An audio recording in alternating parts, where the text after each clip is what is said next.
It started with a hum, a vibration so faint I almost missed it, but in the dead quiet of our walk-in closet, it was the telltale heartbeat of a secret. My wife, Alina, was out with her friends, or so she said. My hands closed around a shoebox I hadn't seen in years, and inside, nestled between old running shoes, was a second phone. Her secret phone. The screen lit up with a name that wasn't mine and a message that shattered 20 years of my life in an instant. My first instinct was pure, unadulterated rage. I wanted to smash it, to smash everything. But then a colder, more calculated thought took hold. This wasn't just about the betrayal. It was about the truth, and the truth deserved a grand stage. You think you know how this ends? A screaming match, a quiet divorce. Think again. What I uncovered next and what I did with it changed everything. Before diving in, hit that subscribe button and comment below. Have you ever dealt with betrayal? Let's hear your stories. Part 1, the hum of a different life. For the last year, our marriage had been running on fumes. I see that now. At the time, I just thought we were comfortable. At 48, with 2 kids mostly grown and out of the house, comfort felt like an achievement. I run a small construction business, the kind that leaves you with calloused hands and an aching back, but a deep, satisfying exhaustion at the end of the day. I'd built our house with these hands, a sprawling suburban sanctuary with a big yard and a deck for grilling. I thought I'd built our life with the same care, solid, dependable, permanent. Elena, my wife of 2 decades, had started to change. It was subtle at first, like the slow turning of seasons. She'd always been beautiful, but now she was sculpted. The gentle yoga classes she'd started a year ago had morphed into intense hot yoga and spin classes 5 days a week.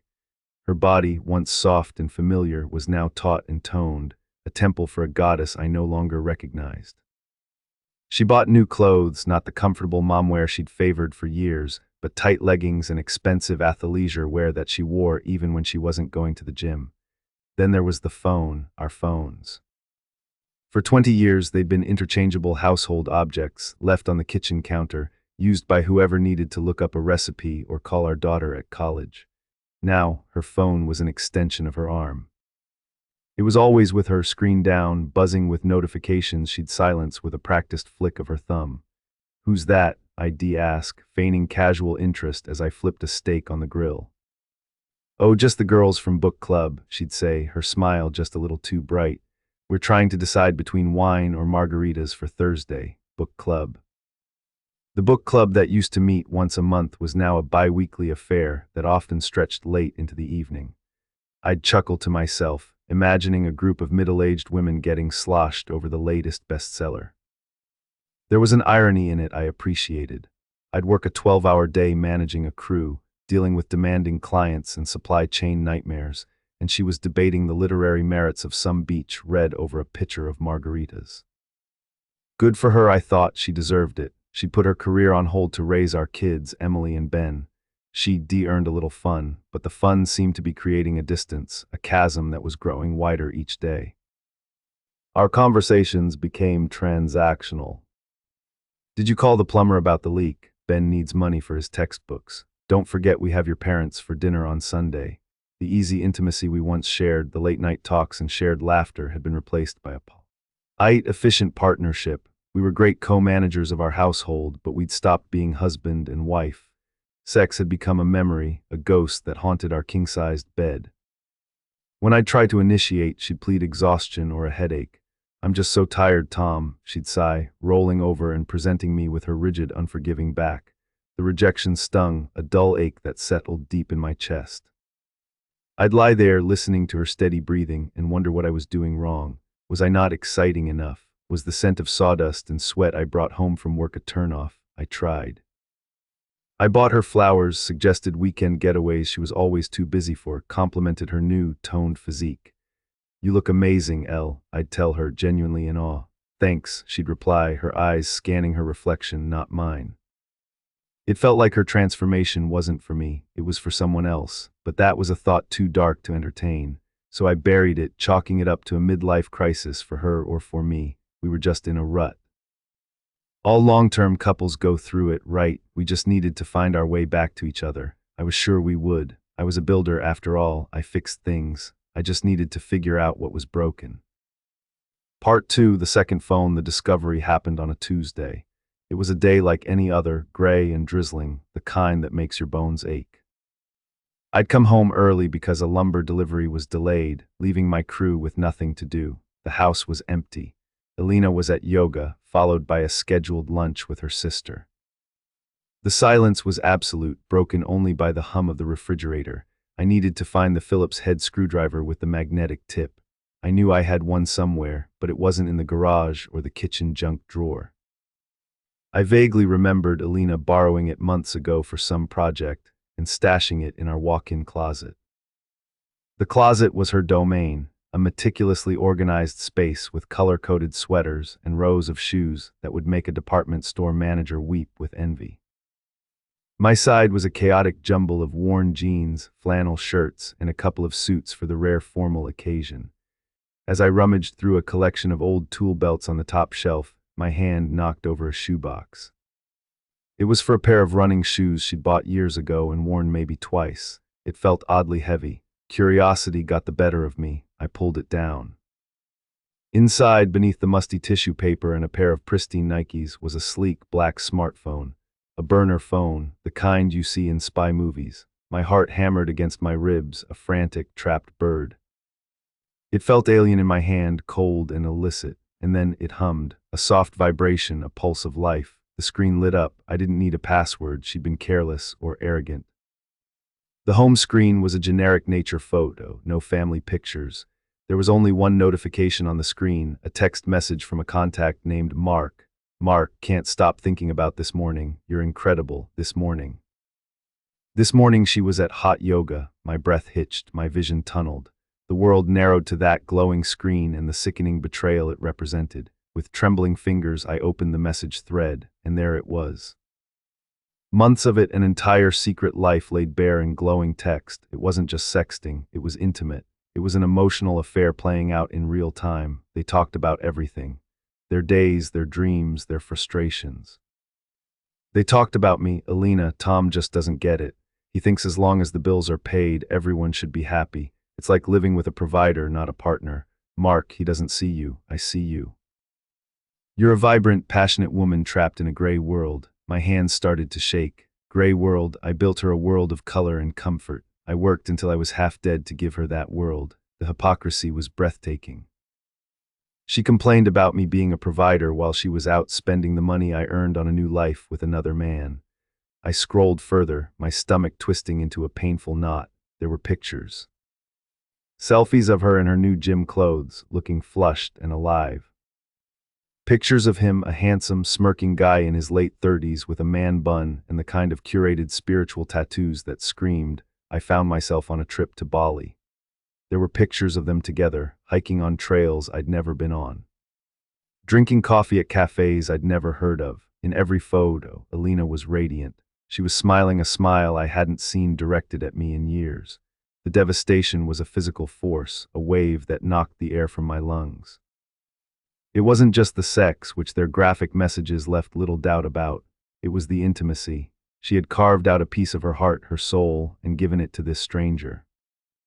She had built a new life in the cracks of our old one, and I had been too blind, too busy, too comfortable to notice.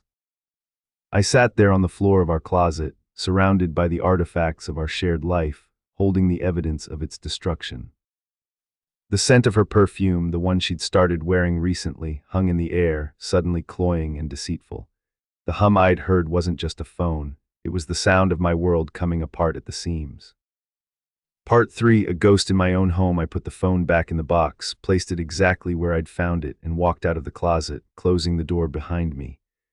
I felt like a ghost, an invisible man haunting the rooms I had built. Every object was a monument to a lie. The family photos on the mantel, our smiling faces frozen in time, felt like a cruel joke. The wedding album on the coffee table felt like a history book from a fallen empire. I grabbed my keys and got in my truck. I just drove. I had no destination.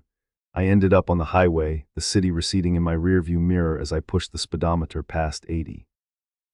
The rain was coming down harder now, blurring the world outside into a watercolor of gray and green. It matched the storm raging inside me. My mind was a chaotic slideshow of emotions. First came the blinding, white-hot rage. I imagined confronting her, screaming, throwing the phone at the wall. I pictured Mark, this yogatone parasite, and felt a primal urge to find him, to feel the crunch of bone under my knuckles. I wanted to destroy something, anything, to make the physical world reflect the wreckage in my soul. Then came the heartbreak, a deep, sorrowful wave that left me feeling hollowed out and weak. This was Alina, the woman I'd met in college. The girl who had laughed so hard at my stupid jokes that she'd snorted milk out of her nose on our first date. The mother of my children. We had a history. We had inside jokes and shared memories that were woven into the very fabric of my being. How could she throw it all away for some smooth-talking charlatan with a man bun? And beneath it all, a cold, creeping self-doubt began to poison my thoughts. Was it me? Was I the reason? Her text message echoed in my head, living with a provider, not a partner. Had I been so focused on building a life that I forgot to live in it? I thought back over the years. The missed dinners because I was working late, the parent-teacher conferences she attended alone, the vacations I'd been too stressed to enjoy fully. I had always told myself I was doing it for them, for our family. But maybe in the process I had become an absent landlord in my own home. What if I just confronted her right now? I thought, my knuckles white on the steering wheel. Scream, yell, get it all out, pack a bag and leave. Burn it all to the ground. The thought was tempting, a clean break, a fiery end. But what would that solve? It would give her the moral high ground. She could paint me as the angry, out-of-control husband. She could play the victim. What if I tried to win her back? Another voice whispered, fight for my marriage, remind her of what we had, be the man she fell in love with. My heart ached at the thought. A memory surfaced, unbidden. Us years ago, slow dancing in the kitchen to an old Sam Cooke song, our daughter a baby asleep in the carrier on my chest. Alina had looked at me with such pure, uncomplicated love. Could I get that back? The thought felt both hopeful and pathetic. Beg for the affection of the woman who was sending nude photos to another man. My pride recoiled. I pulled over at a rest stop, the truck engine ticking as it cooled. Staring out at the rain-swept highway, a third option began to form, a cold, hard diamond of an idea taking shape in the emotional chaos. Rage was a fire that would burn out. Pleading was weak, but strategy was power. She had built a secret life in the shadows. Fine, I would become a shadow myself. I would watch, I would learn. I would gather every single piece of her betrayal, every text, every lie, every secret meeting. I wouldn't just confront her, I would dismantle her world with the same quiet precision she had used to dismantle mine. The decision settled over me, not with a sense of peace, but with a chilling sense of purpose. The heartbroken husband was gone. In his place was an architect, and I was about to design her downfall. I turned the truck around and drove home, the ghost now having a mission. Part 4, The Queen of Denial. I spent the next few days in a state of hyper-awareness. I was an actor playing the part of the oblivious husband, and I deserved an Oscar for my performance. I made small talk, asked about her day, and listened to her lies with a serene, detached calm. Every word was a clue, every glance a piece of the puzzle. How was yoga? I asked, handing her a glass of wine as she walked in the door, flushed and energized. So good, she'd sigh, taking a sip. Exactly what I needed. Brenda was saying she thinks I should try for the teacher training program. I knew from the phone that Brenda was Mark. The phone, which I now checked religiously whenever she was in the shower, had told me they hadn't gone to yoga at all. They'd spent the afternoon at a cheap motel on the other side of town. The knowledge was a shard of ice in my gut, but my face remained a mask of supportive interest. That's great, honey. You'd be a wonderful teacher.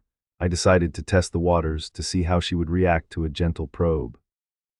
We were watching TV one evening, a generic crime show where a cheating husband was the prime suspect. It's always the spouse, isn't it? I said, trying to sound nonchalant. Amazing what people think they can get away with. Alina tensed beside me on the couch, just a flicker, but I saw it. Well, maybe his wife was a nightmare, she said, her tone defensive. Maybe he was miserable. Still, I pushed, lying and cheating seems like a coward's way out. Why not just be honest if you're that unhappy? She turned to look at me, her eyes narrowed. It's not always that simple, Tom. You have no idea what goes on in other people's marriages. I guess not, I said, turning my attention back to the screen. The next evening, I made my move. I had purchased a small, easy-to-use software online. While she was out at her book club, I took the burner phone from its hiding place, connected it to my laptop for a few minutes, and cloned the entire device. Every text, every photo, every call log was now being secretly forwarded to a secure folder I'd set up on my computer. It was a terrifyingly simple process. The architect now had his blueprints. With the evidence secured and updating in real time, I decided to give her one last chance to come clean.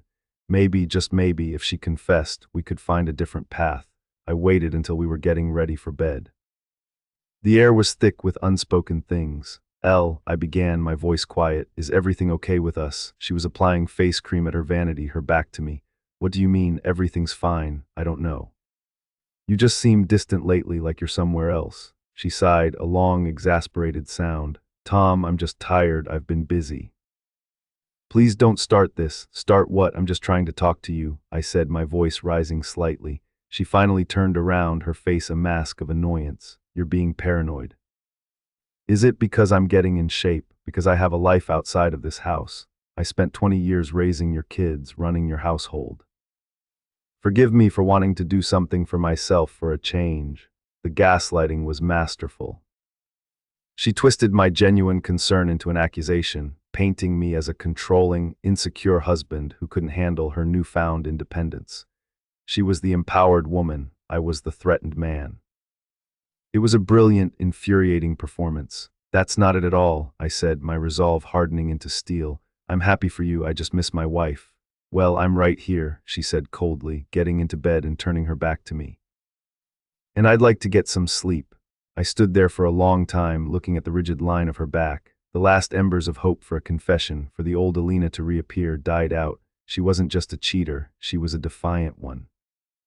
She felt entitled to her betrayal. There would be no remorse, no apology. She had made her choice, and in doing so, she had made mine for me.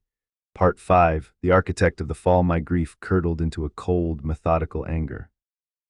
The goal was no longer just to expose her, but to ensure that the fallout left me in the strongest possible position.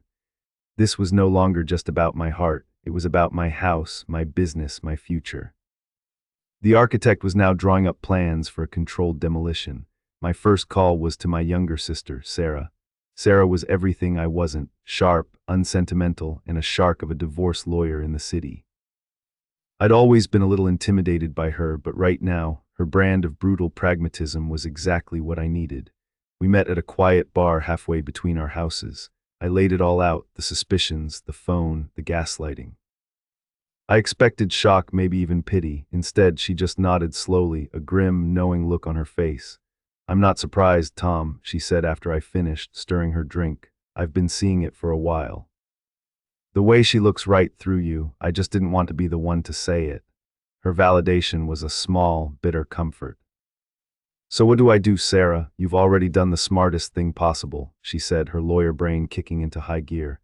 You didn't confront her and you secured evidence. That's huge. Now you keep playing the dumb, happy husband.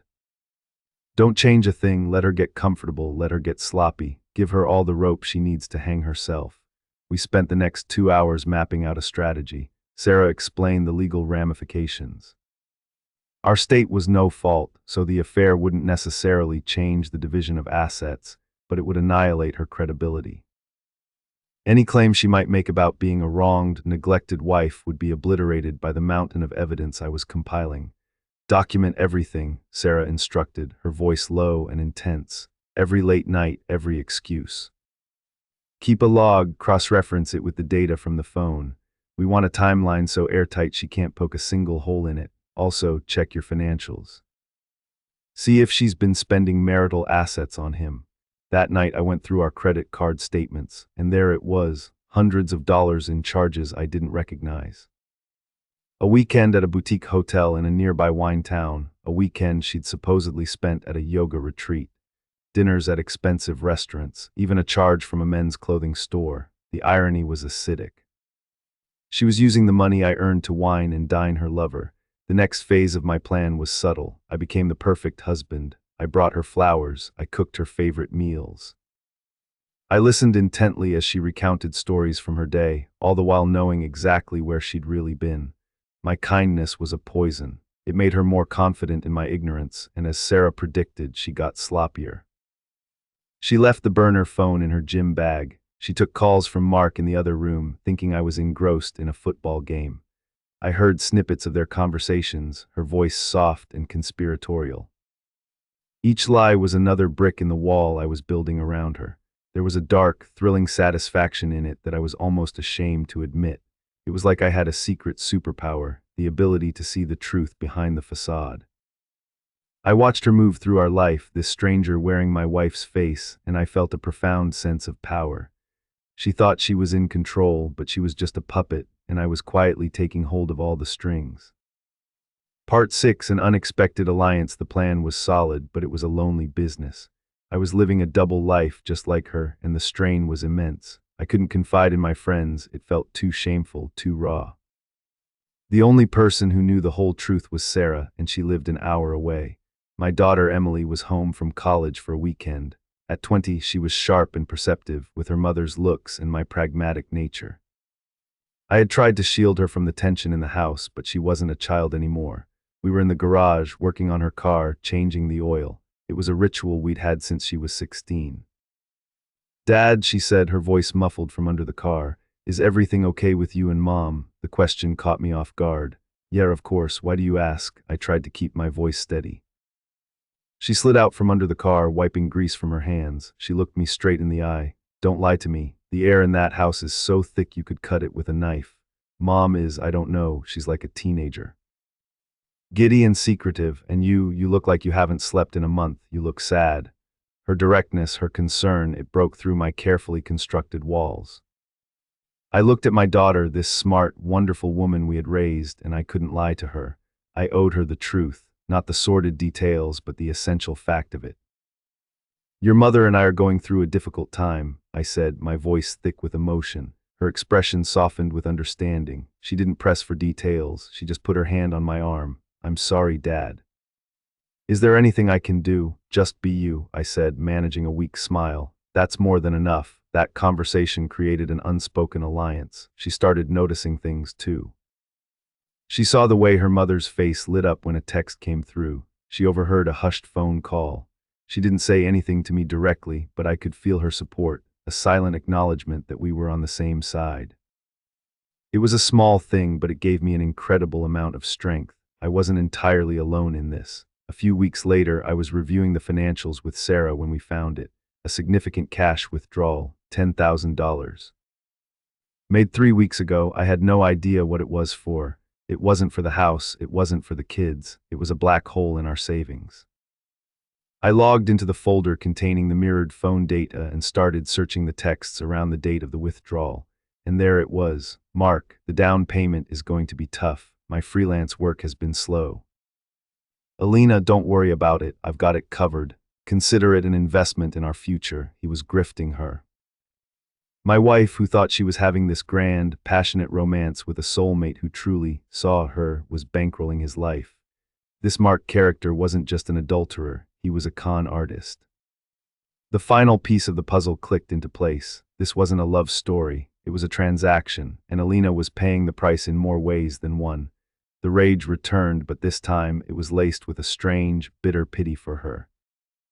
She had traded a flawed but real life for a complete and utter fantasy, and it was about to come crashing down. Part 7, the anniversary dinner. Our 21st wedding anniversary was approaching. It felt like a cosmic joke. A year ago, I would have been planning something special, a weekend away, a thoughtful gift. Now I was planning an execution. "What do you want to do for our anniversary, Elle?" I asked her one night, my voice dripping with manufactured sincerity. She looked up from her phone, startled, as if she'd forgotten the date. "Oh. Wow, is it that time already?" "I don't know, Tom, maybe just a quiet dinner out." "I'll take care of it," I said. "I'll make a reservation somewhere nice." I chose the restaurant carefully. La Ville Maison, the old French place downtown. It was where I had proposed to her 22 years ago. It was obscenely expensive, steeped in memories, and impossibly romantic. The perfect stage for a tragedy. On the night of our anniversary, I watched her get ready. She put on a new dress, a slinky emerald green number that I had never seen before. She did her hair, her makeup. She looked stunning. She was glowing, and I knew that glow wasn't for me. She was performing the role of the loving wife for one last night. Little did she know I was directing the play. Dinner was a surreal experience. We sat at a quiet corner table. The lighting was low, the wine was exquisite, and the conversation was a masterpiece of empty pleasantries. We talked about the kids, about my work, about her parents. We were two actors reading from a script, the subtext hanging unspoken between us. I played my part beautifully. I was attentive, complimentary, nostalgic. "Remember the last time we were here?" I said, raising my glass. I was so nervous I could barely hold the ring box steady. She gave me a small, sad smile. "We were so young. To 21 years," I toasted. "To 21 years," she echoed, her eyes not quite meeting mine. After dessert, the waiter brought the check. The moment had arrived. "I have a gift for you," I said, reaching into my jacket pocket. A flicker of surprise and perhaps guilt crossed her face. "Oh, Tom, you didn't have to. I wanted to." I didn't pull out a jewelry box. I pulled out the burner phone and slid it across the white tablecloth. It lay there between us, a black rectangle of judgment, the color drained from her face. She stared at it as if it were a venomous snake. Her mouth opened, but no words came out. "I believe this is yours," I said, my voice dangerously calm. Or should I say yours and Mark S. I wasn't sure who to put it on the gift tag. Her eyes darted around the restaurant, her panic palpable. "Tom, what is this? I don't know what you're talking about." "Don't you?" I leaned forward, my voice dropping to a whisper. "Let me refresh your memory. Hot yoga is at 2 p.m. at the motel off Route 9. Your book club doesn't seem to read many books, but they do enjoy romantic weekends in wine country. And Mark seems like a great guy. Especially since you gave him that $10,000 investment in your future from our savings account." Every word was a precision strike. I watched her composure crumble, the confident, empowered woman dissolving into a terrified, cornered animal. Tears welled in her eyes. "How?" she stammered. "You got careless," I said, my voice devoid of emotion. "You underestimated me. You thought I was just the provider, the dumb husband who paid the bills and didn't ask questions. You were wrong." I stood up, throwing a few $100 bills on the table to cover the check. "I've already spoken to a lawyer. My sister, actually, she'll be in touch with you. All of your messages, your photos, your financial transactions, I have them all. Don't bother trying to fight it." "You're done." I looked down at her one last time, this woman who was now a complete stranger to me.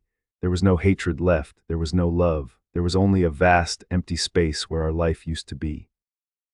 "Happy anniversary, Alina." And I walked out of the restaurant, leaving her alone at the table with her secret, now exposed to the world. I didn't look back. Part 8, Echoes and New Beginnings. The aftermath was exactly as Sarah had predicted, a swift and brutal demolition. Faced with the mountain of irrefutable evidence, Alina's fight collapsed before it even began. There were no arguments, no dramatic courtroom scenes, just a series of quiet, sterile meetings in lawyers' offices where the life we had built was dismantled piece by piece. She tried to apologize once. She called me, her voice thick with tears, full of regret and self-pity, but it was too late. The words were meaningless echoes in a house that was already empty. "I'm sorry, Tom," she sobbed. "I was lost.